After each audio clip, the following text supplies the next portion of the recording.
हर साल उस आवाज़ को ये सम्मान दिया जाता है जिस आवाज़ ने कई ख्वाब देखे और दिखाए, जो आवाज़ संगीत की दुनिया में लंबे अरसे से रही और हमारे दिल में हमेशा से उभरी। हमारे बीच एक ऐसे आर्टिस्ट हैं जिनकी आवाज़ उनके बचपन में उनके भाई साहब ने सुनी थी, संगीत के जलसे किया करते। आगे चलकर आपने भी बाकायदा तालीम ले ली और कल्याण जी, आनंद जी भाई ने आपके हुनर को पहचान दिया। हिमालय की गोद में आपका पहला गीत था, पर लोगों को आपकी आवाज़ पता ही नहीं चली। लोगों ने कहा आशा जी ने गाया है, इतना खूब गाई थी आप। और उसके बाद लक्ष्मीकांत बेगलाल जी के साथ फिल्म तकदीर थी, और उसके बाद कई सारी फिल्में, 1000 से ज़्यादा गीत उषा जी ने गाए, और जिनमें मलयालम, पंजाबी, भोजपुरी, मराठी में साथ कई है, शी संग ऑल दैट। बड़ा खुश नसीब हूँ मैं भी कि उनके साथ कई बार मैं परफॉर्म कर सका।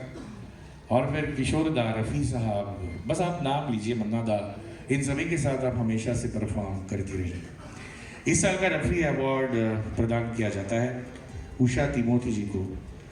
मैं फिर आशीष जी से विनती करूंगा कि आप ये पुरस्कार दें। इसमें पारंपरिक स्वागत है, शाल, श्रीफल और मोमेंट ऑफ द यूथ सम्मान चिन्ह, और ये पुरस्कार है राशि 51,000 नगद। Mohammad Rafi award 2018 goes to Usha Timothy ji, आपकी जोरदार तालियों के साथ।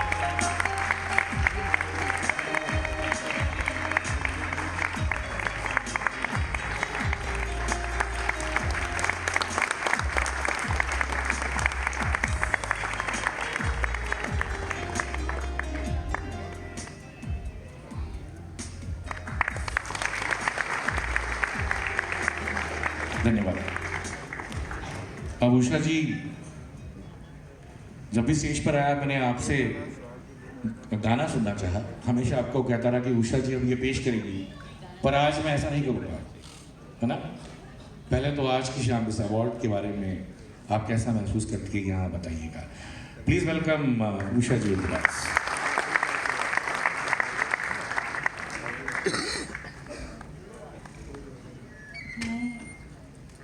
उषा तिमोथी आप सबको हाथ जोड़कर तहे दिल से प्रणाम करती हूँ, और साथ ही आशीष शेलार साहब, श्रीकांत नारायण जी और प्रसाद महाटकर जी, इन सब ने मिलकर, परवेज भाई, यास्मीन, सभी ने मुझे इतना सराहा। और मुझे, आपको यकीन नहीं होगा कि मुझे जब अनाउंस किया गया कि ये अवार्ड, रफ़ी साहब का अवार्ड आपको दिया जा रहा, तो मैं बहुत रोई हूँ, बहुत रोई हूँ। मुझे लगा कि इतना टाइम लग गया। मैंने 20 साल रफ़ी साहब के साथ काम किया और बचपन से मैं उनके साथ रही हूँ। एक बात मुझे उनकी याद है, यहाँ तक कि उनके देहांत के बाद मैंने गाना छोड़ दिया था, मैंने प्रोफेशन छोड़ दिया था, लेकिन रफ़ी साहब की एक बात मुझे हमेशा याद आती रही कि बेटा, रियाज़ को प्रोफेशन समझकर मत करना, इबादत समझकर करना। हमेशा। और बस वही सुनकर मैंने रियाज़ नहीं छोड़ा। लेकिन जब भी मुझे कोई ऑफ़र्स आती थी, ऑल ओवर द वर्ल्ड में उनके साथ 20 साल तक मैं गई हूँ, और जब भी मैं, कोई मुझे कहते थे कि उषा जी आपके साथ हमको शोज़ करने हैं, तो मैंने कहा पता नहीं मैं अभी वो गाना गा सकूँगी कि नहीं, क्योंकि जब भी मैं साहब के साथ गाती थी तो साहब मेरे साथ रोमांटिक गाने गाते थे, और इतना ज़्यादा वो रोमांटिक नज़र से मेरी तरफ देखते थे कि मैं कई दफ़ा तो मैं हिचकिचा जाती थी और थोड़ी सी घबरा सी जाती थी। तब साहब ने मुझे कहा, देखो तुम स्टेज से नीचे जो हो तुम मेरी बेटी हो, लेकिन स्टेज पर मैं तुम्हारा हीरो, तुम मेरी हीरोइन।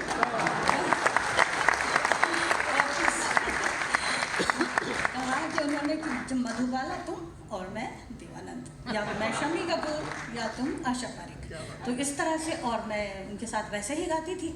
और एक गाना जो था, हम आजा आजा मैं हूँ प्यार तेरा, ये गाना हमारा आखिरी गाना होता था, और उस वक्त मैं भी जोश में आ जाती थी, मैं भी बड़ा उसके साथ गाती थी, जोश के साथ गाती थी, आजा आजा आजा। तो लास्ट में रफ़ी साहब कहते थे मुझे, बस बस बस इतनी जास्ती देर तक बेटी हो ना मेरी। मुझे आप YouTube पर देख सकते हैं ये गाना। इसीलिए मैं जब भी उसके बाद, उनके इंतकाल के बाद मैं बीमार सी हो गई, और मैंने गाना प्रोफेशनली मैंने स्टेज शोज़ बंद कर दिया, रिकॉर्डिंग्स बंद नहीं की थी, लेकिन वो अफवाह जो फैल जाती है तो फैल जाती है। तो इस तरह से मेरे करियर में भी मैं बहुत पीछे हो गई। और पहला गाना मैं आपको बता दूं कि मैं 7-8 साल की उम्र की थी, तभी मेरी रफ़ी साहब से कल्याण जी आनंद जी नाइट में मेरी मुलाकात हुई थी, और उनके साथ मुकेश जी के साथ, मनादा और हेमंदा के साथ गाने का मुझे मौका मिला। और रफ़ी साहब मुझे बॉम्बे ले आए और उन्होंने मुझे बिल्कुल अपने बच्चों की तरह, मैं सिर्फ साहब की बात नहीं करूँगी, मिसेस रफ़ी की भी बात करूँगी, उन्होंने भी मुझे बहुत प्यार दिया। लगता ही नहीं था कि यास्मीन नसरीन से मैं अलग हूँ, इतना प्यार मिस्टर मिसेस रफ़ी ने मुझे दिया। और साथ ही मैं ये बताना चाहती हूँ कि पहला ही गाना मुझे कल्याण जी आनंद जी भाई ने मुझे फिल्म हिमालय की गोद में रफ़ी साहब के साथ मौका दिया। तू रात खड़ी थी छत पे, मैं समझा कि चांद निकला। ये गाना बहुत ज़्यादा सुपर डुपर हिट हुआ। और उस वक्त लक्ष्मीकांत प्यारेलाल जी जो थे वो कल्याण जी भाई के असिस्टेंट थे, उन्होंने वो मेरी आवाज़ सुनी थी और मुझे फिल्म तकदीर में ये गाना दिया था, जब जब बाहर आई और फूल मुस्कुराए मुझे तुम याद आए। मैं ये गीत आपको ज़रूर सुनाऊंगी, क्योंकि बख्शी साहब के लिए, लक्ष्मीकांत जी के लिए, प्यारे भाई सबके लिए मेरे दिल में बहुत रिस्पेक्ट है रफ़ी साहब के लिए, क्योंकि इस गाने के बोल जो है वो मेरी ज़िंदगी के साथ बहुत ताल्लुक़ है।